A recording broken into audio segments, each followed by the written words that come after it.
Salve, Clube do Fim. Tema pesado hoje, tá? Trabalho escravo. Os números do Brasil estão absolutamente assustadores. Se tiver algum comentário, manda aí pra gente. Temos que botar eles no hotel 5 estrelas para não ter problema com o Ministério do Trabalho? Sempre lembrando que você também pode participar. É só clicar no botão Seja Membro e aí você manda sua mensagem em áudio aqui pro nosso programa. Mas claro, só se você quiser.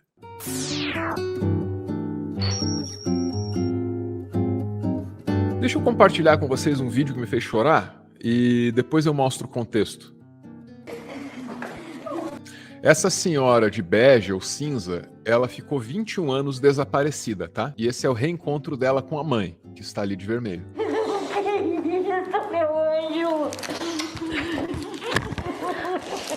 23 anos que eu não te vejo, meu anjo. Minha mãe me amando há 21. O abraço forte, né? Proximidade física. Sonegada por 2 décadas. E aí agora vem a parte que me quebra, que é a percepção dessa senhora que estava desaparecida, de que a mãe dela mudou. Nesses 20 anos. Tá com o cabelinho mais branco, tá diferente. Tem cabelinho branco. Tentar entender melhor esse caso com a reportagem aqui do G1. Então, uma mulher desaparecida há 21 anos foi resgatada numa situação semelhante à escravidão, também conhecida como análoga, no Rio Grande do Sul. Vamos ver o que a gente tira aqui sobre esse caso. Olha lá, ó. Estava desaparecida há 21 anos, foi resgatada por uma força-tarefa. O caso aconteceu em Santa Maria. O que ela disse para a reportagem? Era uma prisão, né? Só trabalhar, tu tem que ter liberdade, né? Aí no final de semana você tem que poder sair, poder ir numa loja, comprar uma coisa, né? E eu só ficava ali dentro, não podia ir para lugar nenhum. No texto aqui você vai ler, entre outras coisas impressionantes, a informação de que essa mulher era mantida num quarto feito para que ela pudesse ser vigiada. Então havia lá, ao invés de paredes, estantes vazadas para que ela pudesse ser monitorada 24 horas por dia. As pessoas que mantinham essa senhora em trabalho escravo, elas sabiam que estavam fazendo alguma coisa errada e não queriam que a comunidade ao redor soubesse daquilo. Então essa mulher não podia sair de casa, não podia sair fazer compras, não podia pôr o pé para a rua. Ela é propriedade, ela fica guardada. Mas um dia ela ficou doente e precisou ir no médico. O prontuário médico de um serviço público de saúde de Santa Maria deu início ao caso. O que aconteceu? Ó? Ela foi no médico, aí o médico escreveu: paciente extremamente ansiosa, não recebe salário para trabalhar, não tem permissão para ir e vir livremente. E aí o documento trazia uma anotação lá. Será que a paciente é submetida a trabalho escravo? Aí do médico, isso foi para a mão do Ministério do Trabalho, né? E aí a gente tem a situação resolvida, né? Naquele caso ali. No caso que eu mostrei, o patrão se manifestou ali para a reportagem, né? Ele disse que estava fazendo um favor para aquela senhora, que de outra forma moraria na rua. Então é melhor morar na casa dele, trabalhar de graça, não receber salário, não poder ir no médico, não poder fazer comprinha, né? E aí, cara, eu lembro do caso das vinícolas, que aconteceu na mesma região, do mesmo estado, no mesmo ano. Lembra das vinícolas escravizando os trabalhadores? Vindos, sobretudo, do norte e do nordeste do Brasil, possibilitando discursos xenófobos no Rio Grande do Sul. Pois é, cara, será que não é um traço da cultura, essa coisa de achar que escravizar é um crimezinho menor? Que na minha visão são exagerados e midiáticos. Exagerado e midiático. Centenas de trabalhadores que estavam, inclusive, sendo torturados, tá? Temos que botar eles no hotel 5 estrelas para não ter problema com o Ministério do Trabalho? Não contratem mais aquela gente lá de cima. Chega. Acho que deu para entender, né? Que tipo de sentimento está envolvido aí.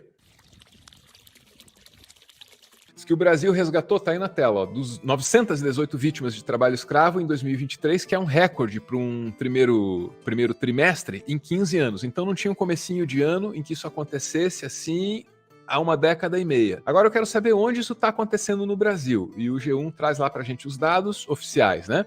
Resgates de trabalhadores no primeiro trimestre desse ano. Vamos lá. Goiás, em primeiro lugar, 365. Em segundo lugar, Rio Grande do Sul, com 293, que é de onde vêm as 2 histórias que a gente já compartilhou aqui nesse vídeo, né? Minas Gerais, num distante terceiro lugar, com 82. Capitalismo, né? Se você não pagar seus empregados, você lucra mais.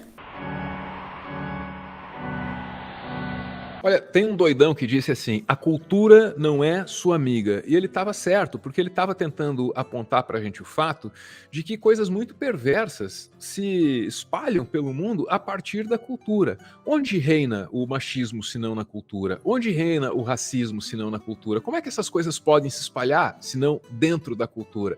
E é por isso que a gente deve olhar para a cultura sempre com um pouco de autocrítica, né? Preservar, conservar, faz sentido.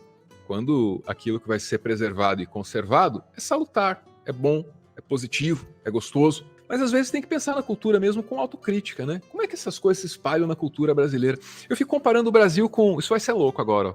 Com Game of Thrones. Vocês assistiram Game of Thrones? Westeros. Lugar violento pra caramba, rapaz. Pode genocídio, pode regicídio, pode fatricídio, pode irmão matando irmão, pode tudo. Pode matar todo mundo no casamento. Só não pode o que em Westeros? Escravidão, que é uma prática percebida por aquela sociedade como a coisa mais abominável que pode existir. Então, o limite moral em Westeros é a escravidão.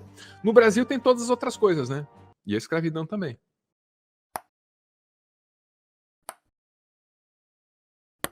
Um dos maiores ativistas engajados na luta contra o trabalho escravo no Brasil é o Leonardo Sakamoto, que escreve sobre isso, pesquisa esse negócio. E tem uma palestra dele para os gringos aí, cara, que também emociona, porque traz o caso do menino chamado Pedro. Ouça aí comigo. Peter was 3 years old when he was given by his mother to another poor family in Amazon. Since the beginning, Peter had to work to buy his own clothes, his own shoes, his own medicines which he needed because he had dengue fever once and malaria 5 times in his short life. Peter, like many other boys in Brazil, dreamed to be a soccer player. But Peter couldn't be a soccer player because Peter was a slave working a cattle ranch in the Amazon rainforest.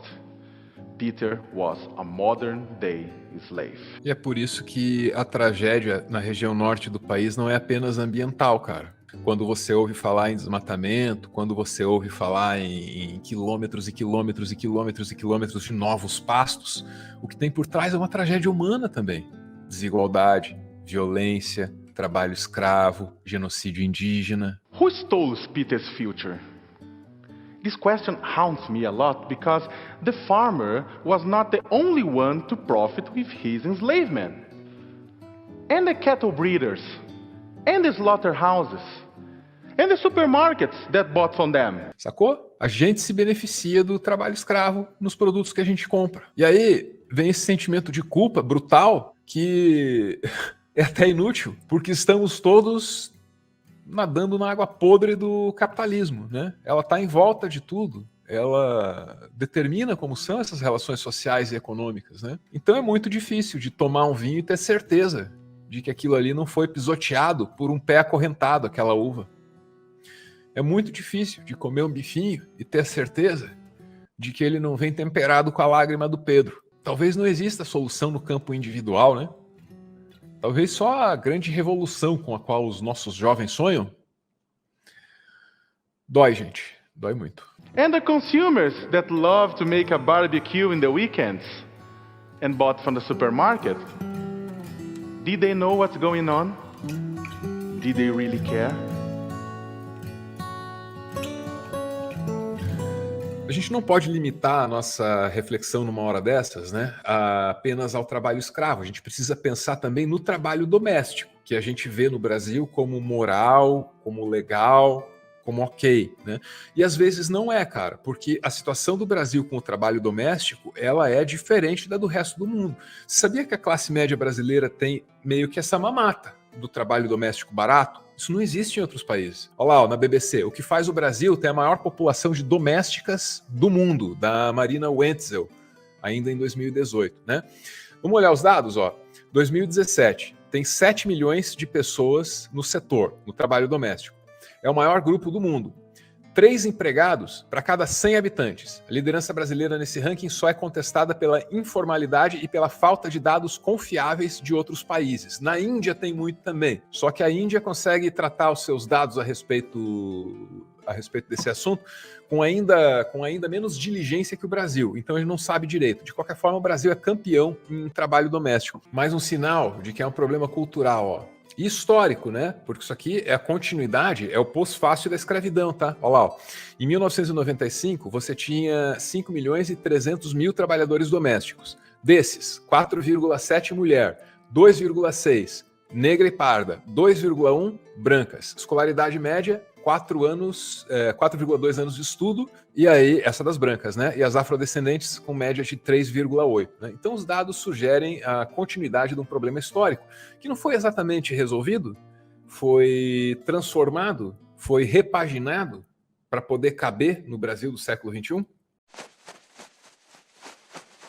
Senhores, como vamos investir nesse ano? Opa, lá, ó, galera da grana lá, ó. Tem número, muito número na tela, você sabe que é a galera da grana. Olha lá, ó. Gentlemen, Brent, where's your money going this year? Well, Daphne, we've been going short on gas and oil recently and casting our net just a little bit wider. We really like the human being story a lot. If you look at a long-term chart, prices are at historical lows, and yet global demand for forced labor is still real strong.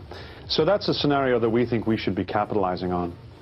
Michael, what's your take on the people story? Are you interested? Well, definitely. Non-voluntary labour's greatest advantage as an asset is the endless supply. We're not about to run out of people. No other commodity has that. That this market is about to explode. Africans and Indians, as usual, South Americans, and Eastern Europeans in particular are on our buy list. Interesting. Michael, bottom line, what's your recommend?